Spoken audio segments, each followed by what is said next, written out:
सायरा को तो पुलिस पकड़ कर लेकर चली जाती है। अब फुप्पो की बारी आ चुकी है क्योंकि आशा ने इन लोगों के लिए अब मुकम्मल तौर पर एक नया जाल बिछा दिए। अगर फुप्पो किसी मुश्किल में फंसी है तो अपने आप को ये कैसे निकालने की कोशिश करेगी। अब इन लोगों का इंजाम क्या होगा, क्योंकि ड्रामा ऐसा ऐसा एंड की तरफ जाता जा रहा है तो आशा को बहुत बड़ी खुशखबरी मिल सकती है। आशा क्या इन लोगों को एंड पे जाकर माफ भी कर सकती है। कुछ भी आशा के साथ हुआ तो आशा के दिल में अब इतनी नफरत बढ़ चुकी है कि आशा चाहती है कि इनको कड़ी से कड़ी सजा दी जा सके। आशा का अगर हस्बैंड आशा को छोड़कर ना चाहता तो हो सकता था कि आशा इन लोगों को माफ़ कर देती, ये घर ये बुटीक जितना भी बिजनेस था ये दे देती। लेकिन जब से जमाल आशा को छोड़कर गए इन लोगों की वजह से तो उसके बाद आशा के दिल में नफरत आ चुकी है और आशा फुप्पो की शक्ल भी नहीं देखना चाहती। इसने अस्मा को अपने पास बुलाया और इसके साथ बैठकर प्लान बनाया कि भाई तुम मेरी मर्जी के मुताबिक चलोगी तो ये बुटीक आपके कंट्रोल में आ जाएगी। तो अस्मा पहले तो बात नहीं मानती लेकिन मजबूर होकर ये आशा की बात मान लेती है और बुटीक पे चली जाती है। वहाँ पर जाकर जॉब के तौर पर काम करना स्टार्ट कर देती है। अब यहाँ पर इनकी चाल थी और चाल इनकी ये थी, ये किसी भी तरह से इस चाल में कामयाब होना चाहते थे और किसी हद तक ये लोग कामयाब भी हो जाते हैं। पुलिस आती है और आकर सायरा को पकड़ कर लेकर चली जाती है। जब सायरा को पुलिस लेकर जाती है ये पूछती है बार बार इनसे कि भाई मुझे क्यों लेकर जा रहे हो, मेरा कसूर क्या है, लेकिन पुलिस को भी बात नहीं सुनती। इस मामले पे अस्मा बड़ी खुश होती है। अस्मा बेचारी का तो ख्वाब था, वो तो बेचारी सोच कर बैठी हुई थी कि भाई कब मुझे बुटीक मिलेगी। तो ये खुश होकर जाती है आशा के पास और जाकर ये बात शेयर करती है। आशा को बता देती है कि भाई सायरा को पुलिस पकड़ कर लेकर चली गई है तो अब सब कुछ मेरे कंट्रोल में आ चुका है।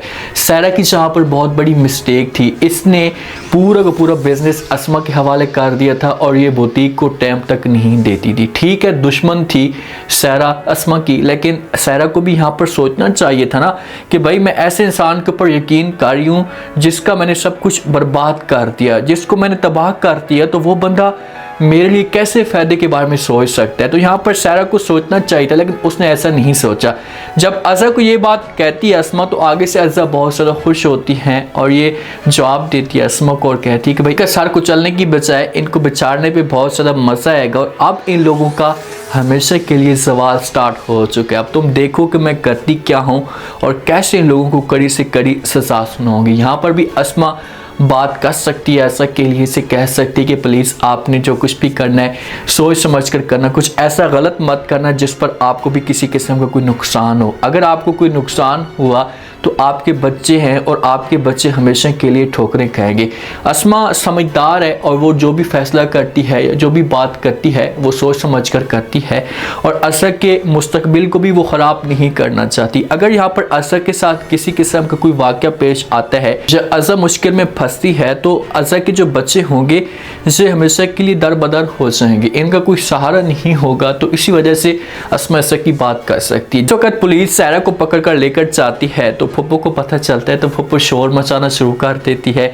फुप्पो को समझ नहीं आती अब होगा क्या। आशी स्कूल से जब छुट्टी करके आ रही होती है तो इसके सामने फुप्पो खड़ी हो जाती है, जो इसकी नानो है बात करती है और कहती है कि भाई ऐसा बार बार कहती थी कि भाई मैं आप लोगों का सर कुचलूंगी तो आज उसने हमारा सर कुचल ही दिया, हमें रस्से से हटा दिया। तो आशी पूछेगी, कहेगी कि नानो जान मुझे बताओ तो सही हुआ क्या है। तो आगे से नानो जान सारी बात ऐसे बता देगी और कहेगी कि भाई आपकी जो माँ है इसे पुलिस पकड़ कर लेकर चली गई। अब यहाँ पर जो नानो का रिएक्शन होगा, चाहे वो जिस हिसाब से बात कर रही है उसकी आंखों में एक खौफ नज़र आ रहा होता है लेकिन आशी की आंखों में खौफ नज़र नहीं आ रहा होता। आशी तो ये चीज़ें चाहती थी, आशी चाहती थी कि भाई जिस हिसाब से इन लोगों ने अज़ा वालों के साथ जुल्म किया, उन लोगों को घर से निकाला, तो आज अगर इनके साथ ऐसा हो रहा है तो मुझे किसी किस्म का कोई फ़र्क नहीं पड़ता। यहाँ पर आशी खुश हो सकती है और यहाँ से खुश होकर जाएगी और जब नानो इसका माहौल देखेगी तो उसे बड़ी टेंशन आ जाएगी कि भाई इतनी बड़ी बात और आशी को किसी किस्म की कोई टेंशन भी नहीं है। आशी को टेंशन होनी चाहिए थी लेकिन आशी को फ़र्क नहीं पड़ता। आशी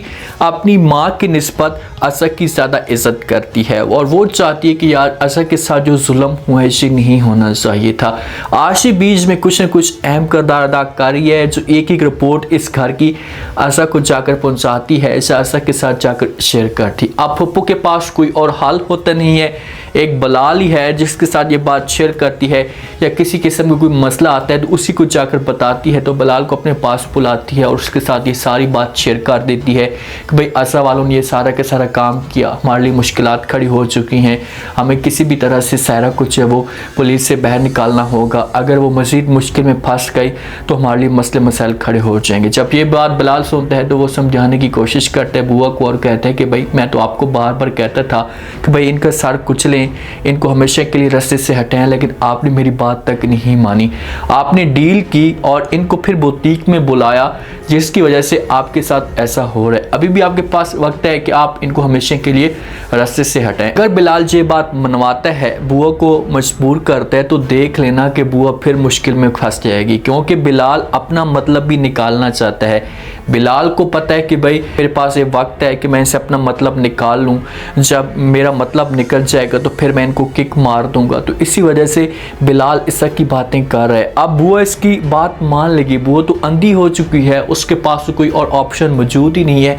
वो कहेगी कि बिलाल तुम जो कुछ भी चाहोगे, जो कुछ भी मुझसे मांगोगे मैं आपको देने के लिए तैयार हूँ, लेकिन हमें आप इस मुश्किल से निकालें। तो बिलाल कहेगा कि ठीक है, अभी आशी की बात करेगा, लेकिन आशी का कैरियर बर्बाद नहीं होना चाहिए, आशी की शादी कभी भी नहीं होनी चाहिए बिलाल के साथ। अगर कोई ऐसा या ऐसी नौबत आती है तो आशी को चाहिए कि घर छोड़कर भाग जाए और ये हमेशा के लिए असर के पास रहे, या नसीर वालों के पास है। अगर यहाँ पर रहती है तो बिलाल कभी भी इसे नहीं बख्शेगा। और बिलाल का दूसरा टारगेट है कि ये कुछ ना कुछ बिजनेस का हिस्सा लेना चाहता है और इसकी नज़र नसीर की शॉप के ऊपर है, वो उसके ऊपर अपना कब्जा करना चाहता है। तो घर वाले होते हैं वो इस मामले पे बड़े खुश होते हैं कि चलो ठीक है, कुछ ना कुछ तो हमें सपोर्ट मिली है, कुछ ना कुछ तो हमें उम्मीद नज़र आई है कि यार इस तरह से हमसे जो है वो सारी की सारी छीनी हुई चीज़ें हैं वो वापस आ सकती हैं।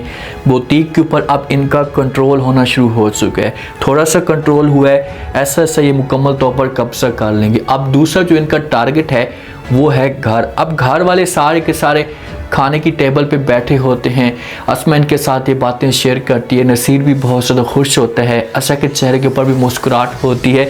और अब असर का अगला टारगेट है, वो अब चाहती है कि फुप्पो को बंदगी इंजाम तक पहुँचाया जाए, फुप्पो को बर्बाद किया जाए। तो ये अब फरीद ग्रुप की कोई कंपनी के साथ मिलकर उनके साथ डील करने के लिए जाते हैं और मेन जो रोल होता है वो इनका होता है। अब फुप्पो वालों को इस बात का नहीं पता होता कि भाई ये कौन है आगे वाले, और जिस वक्त ये डील करने के लिए वहाँ पर जाएंगे, अगर सामने नहीं भी आते ना तो वहाँ पर डील करेंगे जिस पर फुप्पो वालों को कोई बड़ा लॉस हो सकता है। और जब बड़ा लॉस होगा तो ये फिर मजबूर होकर घर भी बेचने पे आ सकते हैं, इस अगर कोई इनके साथ मसला पेश आ सकते हैं, क्योंकि अब ऐसा यही बात अपने ख़ानदान वालों के साथ शेयर करती है, उनको बताती है भाई मसला तो तब आएगा जब हम फरीद ग्रुप की तरफ से उनके सामने डील करने के लिए जाएंगे और वो देखेंगे और उनको बहुत ही बड़ा धचका लगेगा। अब ड्रामा तो एंड की तरफ जाता जा रहा है, लेकिन ड्रामा अब डे बाई डे इंटरेस्टिंग बनता जा रहा है।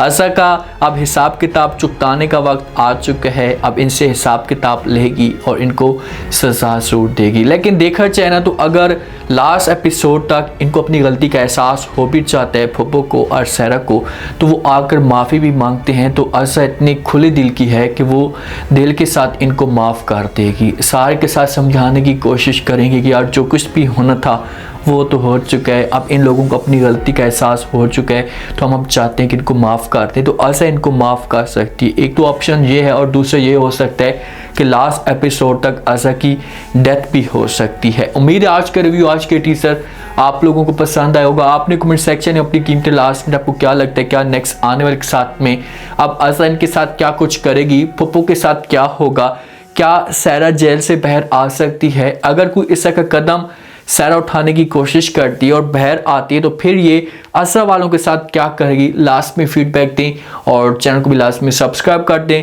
शुक्रिया, अल्लाह हाफ़िज़।